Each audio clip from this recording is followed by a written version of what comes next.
Cuán grande abismo entre nosotros,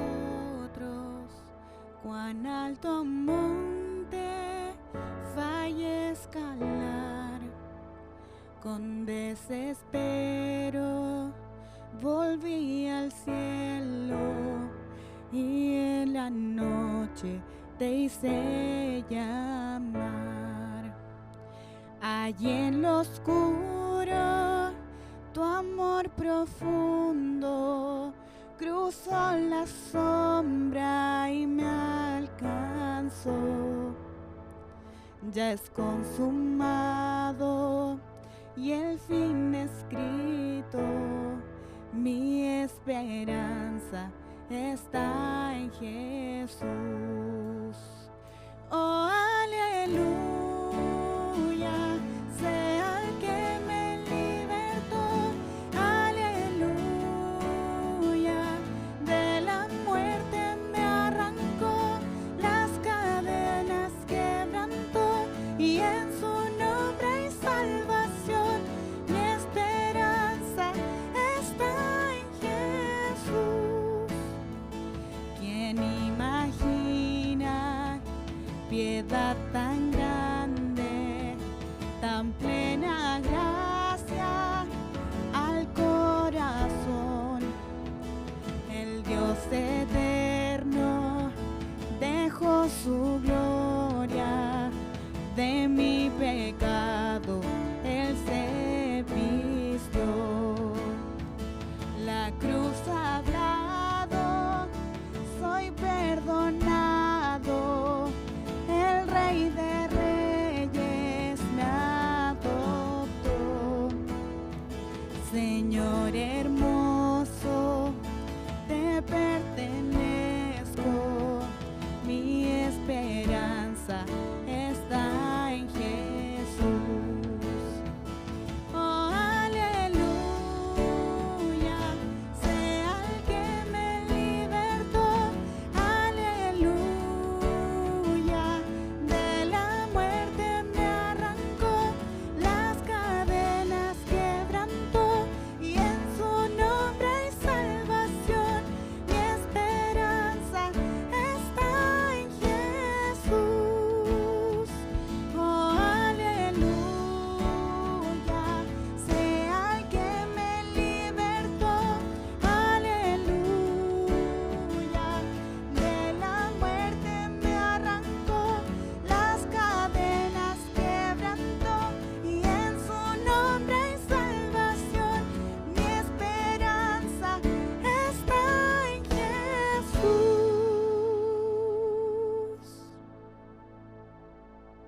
Y tus promesas fueron selladas cuando tu cuerpo resucitó. Desde el silencio, tu gran rugido quebró el poder de la muerte en mí. Y tus promesas fueron selladas cuando tu cuerpo resucitó. Desde el silencio, tu gran rugido quebró el poder de la muerte en mí. La victoria está en ti. Oh, oh, aleluya, sea el que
Bienvenidos a Palabras que Inspiran, nuestro estudio bíblico de cada miércoles.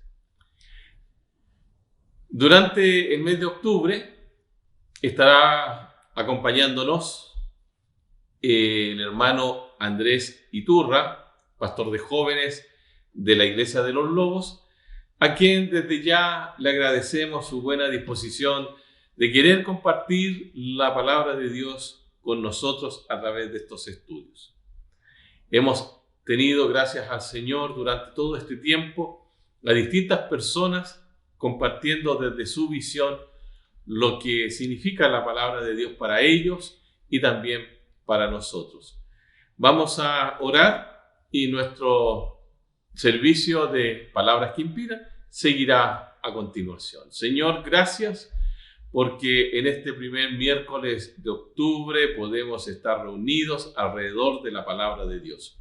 Gracias por Andrés, que aceptó la invitación de estar con nosotros, y también, Señor, por cada persona que en este momento está comenzando a conectarse en nuestras redes sociales para poder participar de este estudio. Que sea de bendición, que nos ayude. Esperamos que todos nosotros podamos ser edificados en tu palabra. Lo pido en el nombre de Jesús.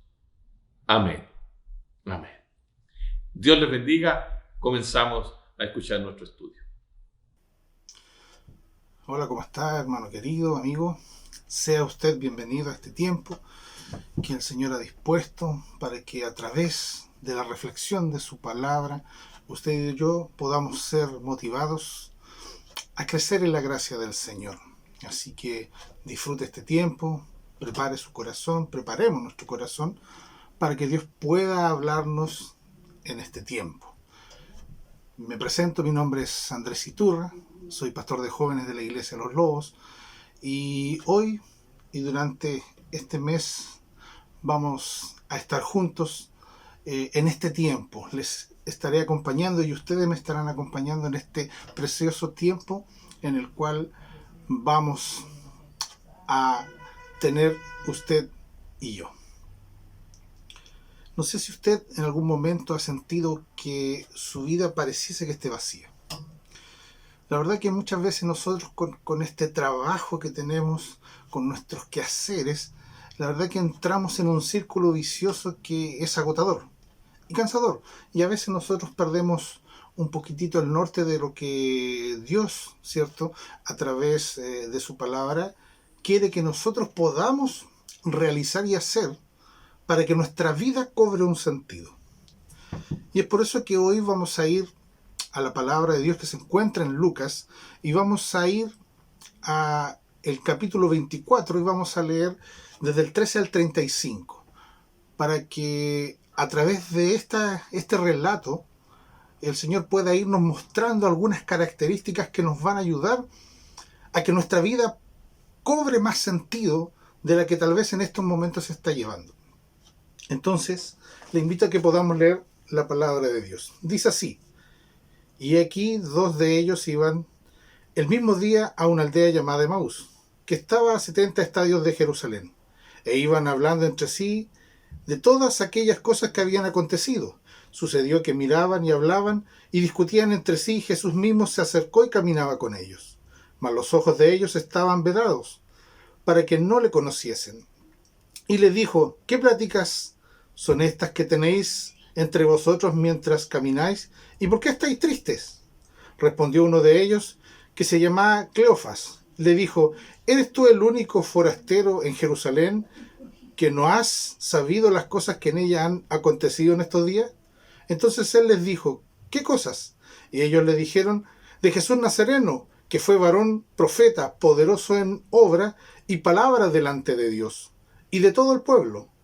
Y como le entregaron los principales sacerdotes y nuestros gobernantes a sentencia de muerte, y le crucificaron. Pero nosotros esperábamos que él era el que había de redimir a Israel. Y ahora, además de todo esto, hoy ya es el 3er día de esto que ha acontecido. Aunque también nos han asombrado unas mujeres de entre nosotros, las que antes del día fueron al sepulcro, y como no hallaron su cuerpo, vinieron diciendo que también habían visto visión de ángeles, quienes les dijeron que Él vive.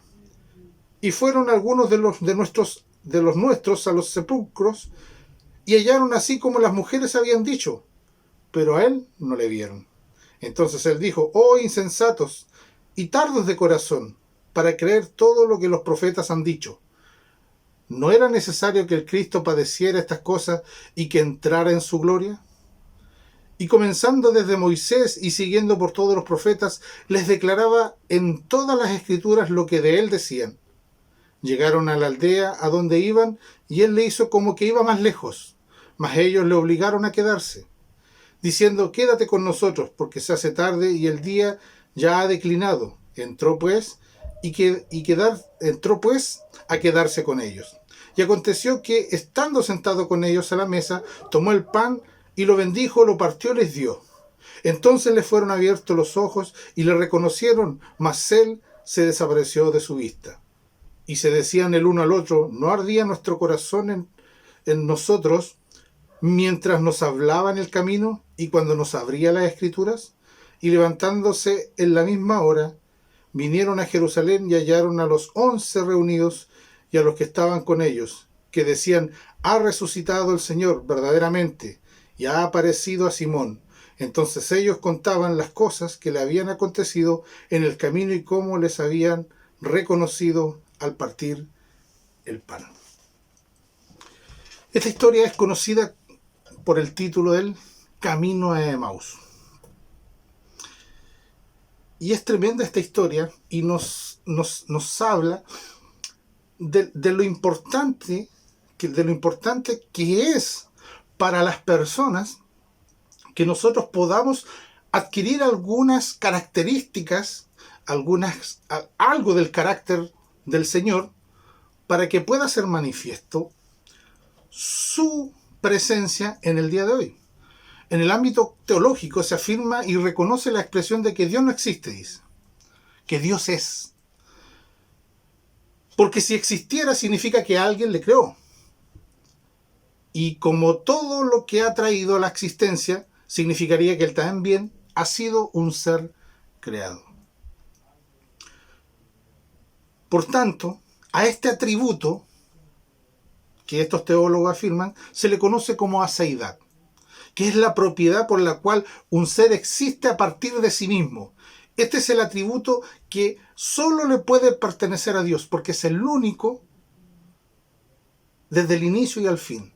Todo el resto de nosotros ha sido creado por el Señor. Usted ha sido creado por el Señor, amigo, amiga, hermano. Un sociólogo ateo escribió un libro en el cual asevera que Dios ha muerto. Y usted me dirá: ¿pero cómo? Hermano, que Dios está muerto. No, si Dios está vivo. Pero a veces nosotros, lamentablemente, con nuestras actitudes, hacemos palpable esta frase que este ateo dijo. Entonces la pregunta para nosotros, para usted y para mí, sería: ¿cómo nosotros como cristianos afirmamos que Dios realmente ha resucitado? Si realmente Él está vivo. Ahora, ¿qué significado tiene que Jesús haya resucitado? Porque usted va a escuchar a las personas que dicen: no, si Dios no existe. Y uno le va a decir: no, si Dios existe. Bueno, Dios ha resucitado, le decimos nosotros. Y hoy está sentado a la diestra del Padre y tiene comunión con nosotros. Bueno, pero ¿qué significa que Dios haya resucitado? Nos van a decir. No lo vemos palpable. Y nosotros afirmamos que Dios ha resucitado y vive hoy. Por lo tanto, ¿qué significado tiene que Jesús haya resucitado? Y eso es lo que vamos a ver en este estudio. Eso es lo que vamos a ver en esta porción de la palabra de Dios. Nosotros y cada uno de nosotros está llamado, ¿cierto?, a imitar a Cristo. Esa es nuestra meta, hasta que todos lleguemos a la estatura de la plenitud de Cristo. Por tanto, debemos imitar su comportamiento, su vida, su devoción, su pasión, su amor y compasión por aquellos que se encuentran en aflicción. Y acá la historia nos cuenta que habían personajes que iban de camino a una ciudad llamada Emaús, y resulta que en el trayecto ellos iban tristes, porque la historia nos comenta ¿cierto? Que ellos esperaban algo del Mesías. Y resulta que era un fracaso que el Mesías muriera. Porque ellos pensaban que en la vida Él iba a hacer todo aquello que ellos creían que era derrocar, ¿cierto?, al imperio romano y poner a los judíos por sobre las demás naciones. Ellos pensaban que el Mesías iba a llegar a través de espada, a ponerlos en el lugar que correspondía. Pero se toparon con que Jesús había muerto. ¡Wow! ¡Qué fracaso! Pero nosotros decimos que Jesús ha revivido. Y ellos no lo creían así. Pero la historia nos dice que Jesús se le allegó a caminar con ellos. Por tanto, la primera característica para nosotros, como creyentes, para poder mostrar que Jesús ha resucitado, es que nosotros acompañemos al afligido. Caminemos juntos en su trayecto. Que no solo lo miremos de lejos y digamos qué pena, sino que nos alleguemos a su caminar, así como lo hizo Jesús, y caminemos a un costado junto con él. El ser humano fue creado para relacionarse. Génesis 2:18 dice, no es bueno que esté el hombre solo. Necesita otro ser humano, por lo tanto, Dios nos creó con esa capacidad de poder interactuar entre nosotros. Si deseamos que las personas vean a Jesús hoy y crean que Él realmente resucitó de los muertos, es necesario que nosotros nos acerquemos a las personas para mostrar ese amor y esa misericordia en un acto de compañerismo y de caminar junto a ellos. Ellos tienen que verlo en acción. La gente está aburrida de los discursos, la gente está aburrida de las palabras, la gente quiere ver demostración de lo que nosotros profesamos. Mucho se ha hablado, mucho se ha dialogado, mucho se ha compartido, poco hemos mostrado. Y Jesús nos dice que para que ellos reconocieran que Jesús realmente había resucitado, Él se allegó a ellos y se le apareció a muchos más. Usted y yo somos un Jesús en esta tierra.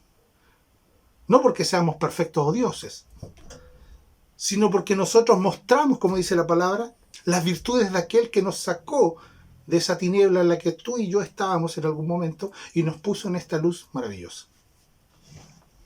Por tanto, las personas necesitan ver ese amor, necesitan ver esa misericordia, necesitan ver esa gracia activa en un acto simple de acompañar. Mire qué simpleza el Señor. Por eso me encanta el Señor. El Señor no hace las cosas complicadas. Nosotros las complicamos muchas veces. El Señor las hace simple. Si tú quieres ser como yo, acompaña al afligido, te dice. Qué simpleza y maravilloso es nuestro Señor. Por tanto, caminar con ellos es mostrar preocupación por sus intereses. Y también eso significa invertir tiempo en ellos. Nuestro interés no es que ellos sean creyentes o números en nuestra iglesia. Nuestro interés es que ellos puedan mantener y conocer al Señor y mantener una relación con Él. Ese es nuestro fin. Ese es el fin del Señor, tener relación con la humanidad. Tener, así como la tiene con usted y conmigo, también la tenga con aquel amigo que tal vez no tiene una cercanía con el Señor o no le conoce. Pero usted y yo que le conocemos estamos llamados a acercarnos en el caminar de ellos para poder ayudarles. Pero no para que asistan a la iglesia, sino que por el amor que el Señor ha puesto en su corazón y en el mío, podamos también ir acompañándole a ellos, pero que nos importe lo que a ellos les está importando, lo que ellos están pasando, lo que ellos están sufriendo o la tristeza que ellos tienen. Así como Jesús los vio que venían tristes y se allegó a ellos. Por tanto, una característica que nos puede sacar de esta vida vacía es que nosotros ya nos dejemos de preocupar de nosotros mismos y empecemos a preocuparnos por los demás, como lo hizo Jesús. Cristo ha resucitado. Eso significa que Dios lo ha sacado de las tinieblas, me ha sacado de las tinieblas con la finalidad de acompañar al que está en aflicción. Me ha sacado del egoísmo, me ha sacado de la indiferencia, me ha sacado del pleito y me ha puesto en gozo, en paz. Por eso, una característica fundamental es acompañar, que es lo que usted y yo tenemos que hacer en este caminar cristiano. Acompañar al que no lo está pasando bien. Y en este tiempo de seguro usted conoce muchas personas que no lo están pasando bien. Otra cosa que hizo Jesús cuando caminaba con ellos, otra característica, les recordó las Escrituras.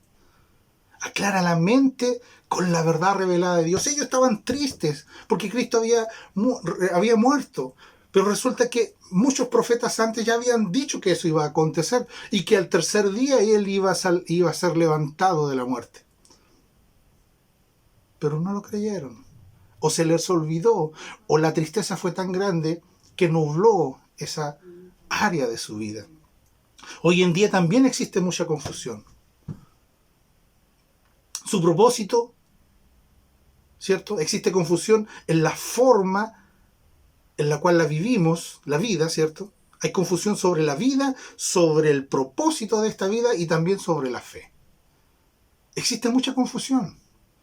Y usted y yo estamos llamados, ¿cierto?, a poder recordarle la palabra, recordar aquellos pasajes en los cuales Dios puede aclarar la mente, tanto nuestra como de aquel que se encuentra en aflicción o se encuentra, ¿cierto?, con su mente no clara. Usted y yo estamos llamados a compartir la verdad revelada de Dios. En el amor. No en el juicio. En el amor. Es fundamental, ¿cierto?, el estudio serio de la palabra de Dios. Usted y yo tenemos una responsabilidad de ir a la palabra de Dios con seriedad. Recordemos que este es un libro inspirado por el Espíritu Santo. Este libro que tenemos acá es un libro inspirado por Dios, pero escrito por hombres, en un contexto ajeno al que usted y yo tenemos, por tanto, le da un grado de complejidad. Y es necesario que nosotros podamos profundizar en aquello para que podamos compartir lo que Dios quiso decir. Y muchas veces quitándole el ropaje de la cultura, quitándole el ropaje, ¿cierto?, de la época en la cual fue escrita. Y eso requiere de usted y de mí responsabilidad. Leer la palabra, estudiar la palabra, consultar si hay duda. No solo quedarse con lo que se comparte tal vez un día domingo, un día jueves, un día cuando haya estudio, cuando haya algo, sino que como dice el libro de Hechos, que los de Berea decía que escuchaban atentos a lo que Pablo les decía. Pero apenas Pablo se iba, ellos iban a la palabra para ver si lo que Pablo decía era así. Responsabilidad como creyentes. Y esa la tiene usted y yo, porque al igual que Jesús, ¿cierto?, se acercó a esas personas cuando vio que su mente estaba perturbada, les abrió la Escritura para que ellos pudieran aclarar su mente, y yo debo aclarar la mía para poder aclarar también la de otros. Y ahí es una responsabilidad que tú y yo tenemos. La palabra de Dios nos entrega los parámetros en los cuales el ser humano puede relacionarse de forma saludable con el Creador y con las personas. Por eso es importante este libro, la Biblia, la palabra de Dios, las Sagradas Escrituras. Ellas son, como dice el libro de los Salmos, es luz a mi caminar, dice el Salmo 119. Es luz a mi caminar. Por tanto, es importante que en esa área de oscuridad, tal vez en alguna situación que estoy viviendo, en algún concepto equivocado que pueda estar teniendo yo, pueda ser aclarado. Y tenemos esa responsabilidad de aquellos que Dios nos ha entregado un mensaje en nuestro corazón para compartirlo, acercarnos al que lo necesita y expresar y aclarar las dudas. Pero también parte por aclarar nuestras propias dudas. Y ahí es donde usted y yo tenemos esa responsabilidad de acudir a aquellos que Dios ha dispuesto. Dios ha dejado todo lo que necesitamos para nuestra relación con Dios y con nuestro prójimo, dice 2 de Pedro.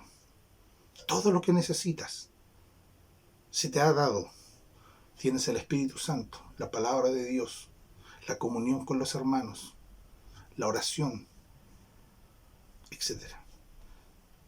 Y dice que yo debo añadir a mi fe, a mi creencia, cosas. Por lo tanto, nos habla de responsabilidad como creyentes. Entonces, Dios les recordó las Escrituras. Dios les recordó las Escrituras. Pero también hay algo que Jesús hizo. Luego de abrirles las heridas, luego de tal vez reprenderlos en ese momento, dice, pero ¿cómo están tristes? ¿Cómo no recuerdan? Deberían estar gozosos, esperando, ¿cierto? La resurrección de su maestro, pero están tristes, angustiados. ¿Por qué? Porque ustedes lo ven como un fracaso, murió. Porque en la mente de ellos creían que todo iba a acontecer desde la perspectiva judía de ese tiempo. Porque ellos creían que el libertador no iba a venir de un establo de Belén. Él iba a venir como rey, ¿cierto? En un caballo blanco, iba a arrasar con los romanos, iba a poner en alta estima, ¿cierto? Y en ese lugar de privilegio al pueblo judío.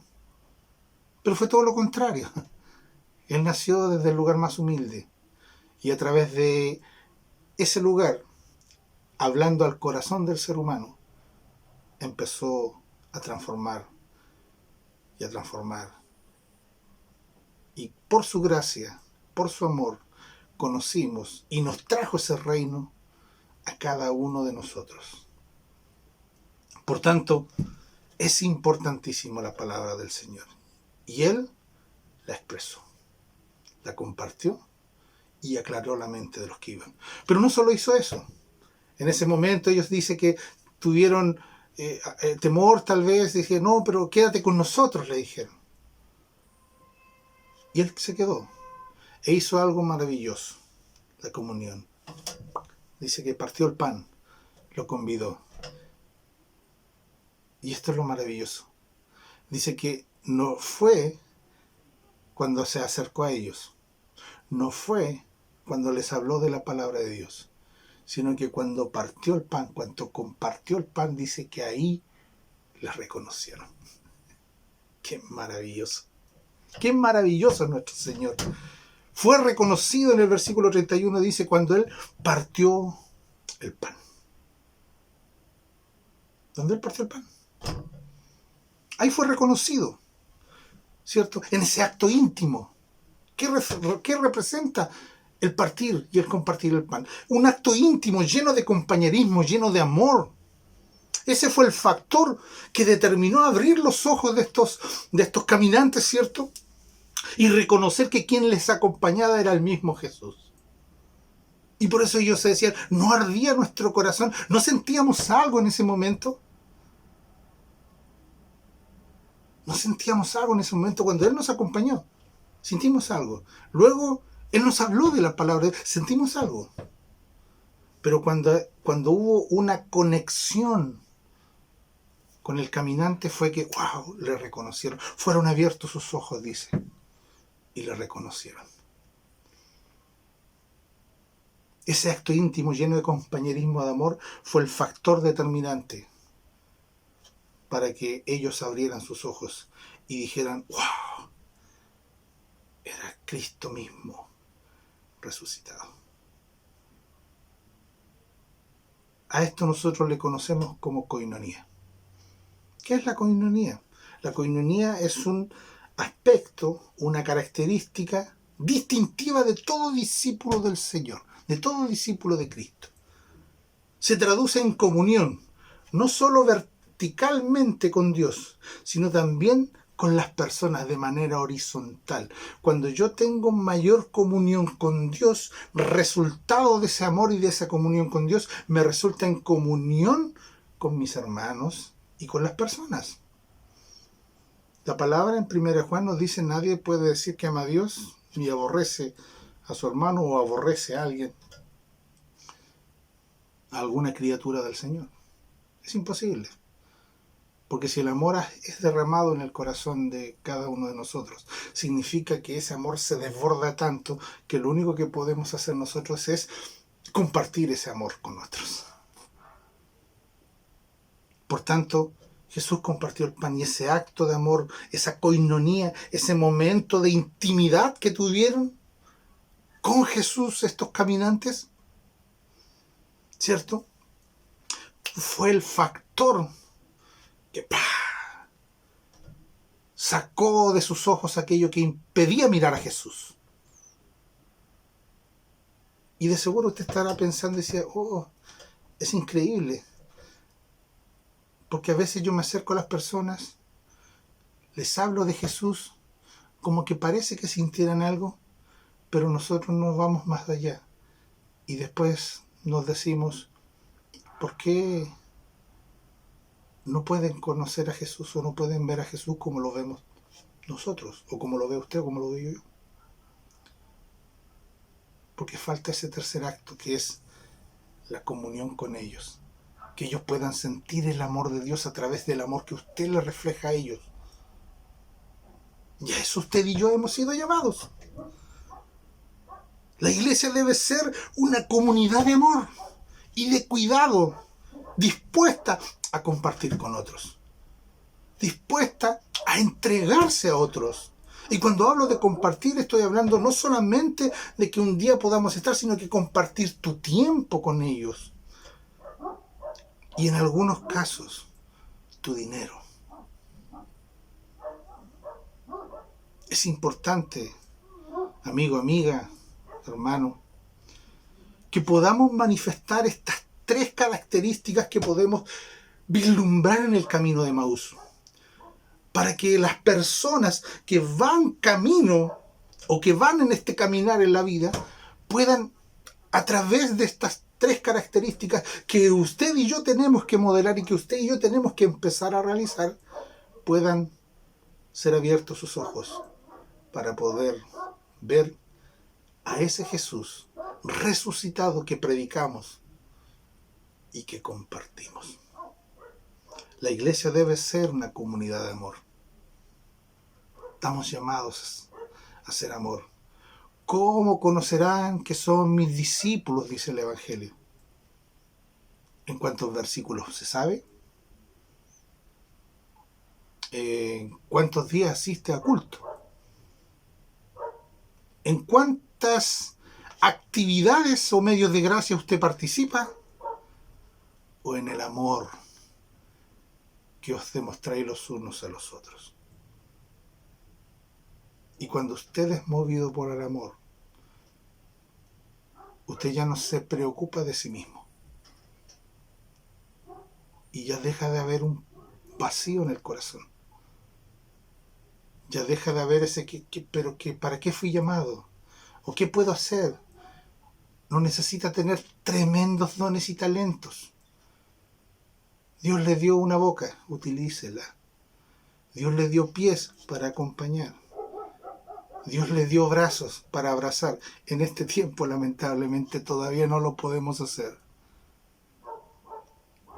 Pero un abrazo virtual, un abrazo que pueda transmitirse a través de la preocupación que debemos poseer nosotros, yo creo que igual impacta y hará que el Espíritu de Dios quite todo aquello que impida ver a Cristo resucitado. Entonces tenemos que aplicar esto a nuestra vida. Tenemos que hacerlo palpable. Entonces, ¿cómo el mundo reconocerá que Jesús realmente ha resucitado? Cuando imitemos su forma de ver al reino de Dios. No un reino de juicio, un reino de amor, un reino de gracia y un reino de misericordia. Dios predicó gracia, misericordia, también justicia, pero justicia se lo predicó a aquellos que creían o se creían conocedores del Señor. Pero aquellos afligidos, sufrientes, el Señor les retrotrayó el reino del Señor a través del amor, la misericordia y la gracia. Imitemos su forma de ver el reino, no preocupados de sí mismos, sino que también de los demás. ¿Cómo podemos mostrar al mundo que Jesús ha resucitado? Cuando les recordamos y les mostramos la esperanza revelada para los hombres en la Escritura, que está en Cristo Jesús. Recuerde lo que dice Juan 5:39. Escudriñad las Escrituras porque en ellas os parece que tenéis la vida eterna, pero ellas dan testimonio de mí. Lo que pasó en este caminar, parafraseado: escudriña las Escrituras, lee las Escrituras, medita las Escrituras, pero no porque pienses que en ellas puedes ser salvo, sino porque ellas hablan de Jesús, quien salva y sana. Usted dirá, ¿sana de qué? Si no estoy enfermo. Tristeza, egoísmo, indiferencia. Valores que hoy en día lamentablemente se hacen muy palpables en nuestra sociedad. ¿Y cuándo el mundo reconocerá que Jesús realmente ha resucitado? Cuando acompañemos a quienes están afligidos y necesitados. Como dijo una vez, y me quedó grabada esta frase de Pastor Richard, Dios nos bendice para bendecir. Dios nos ha llamado, ¿cierto? Y nos ha bendecido, no para quedarnos conformes con esta bendición maravillosa que hemos recibido, sino que para compartir bendición con otros. Por tanto, hermano querido, amigo, presente, podamos estas características compartirlas, hacerlas carnes, apropiarnos de ellas y poder actuar como lo hizo nuestro Jesús, para que realmente las personas puedan ver a este Cristo resucitado y no solamente quede en una imagen de película que se hace en Semana Santa o de un conocimiento histórico, sino que realmente sea un conocimiento que está basado en una experiencia real con el resucitado que es nuestro Señor Jesucristo.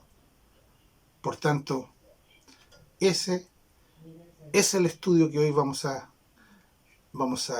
culminar. Este es el estudio que el Señor ha puesto en mi corazón para poder compartir con usted, amigo, amiga, hermano. Espero de todo corazón que el Señor pueda ayudarnos a vivirlo, a aplicarlo, a compartirlo y poder ser esas luces destellantes que puedan alumbrar el caminar afligido y la oscuridad que tal vez pueda existir en cada uno de las personas con las cuales nos relacionamos.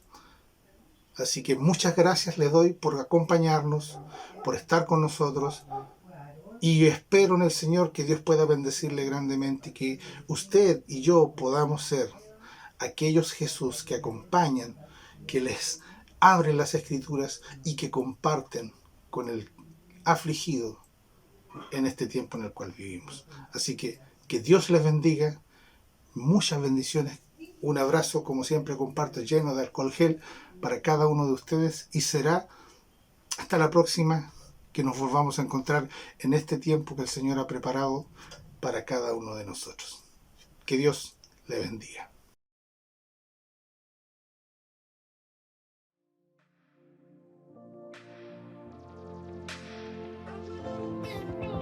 Tu gracia alumbra mi futuro. Tus sueños quiero para mí. No dudaré de lo que pueda suceder. Lo que debo hacer, confiar.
que lloré, me sentía decepcionado. Grito, soberano, estás conmigo aunque tropiece. Yo quiero tocar tu manto para que mi llanto cese. Yo sé que estás presente, aunque no pueda verte. Fue tu poder el que me dio un corazón valiente. Yo seguiré tu plan, porque yo sé que todo va a estar bien. En tus manos va a estar bien.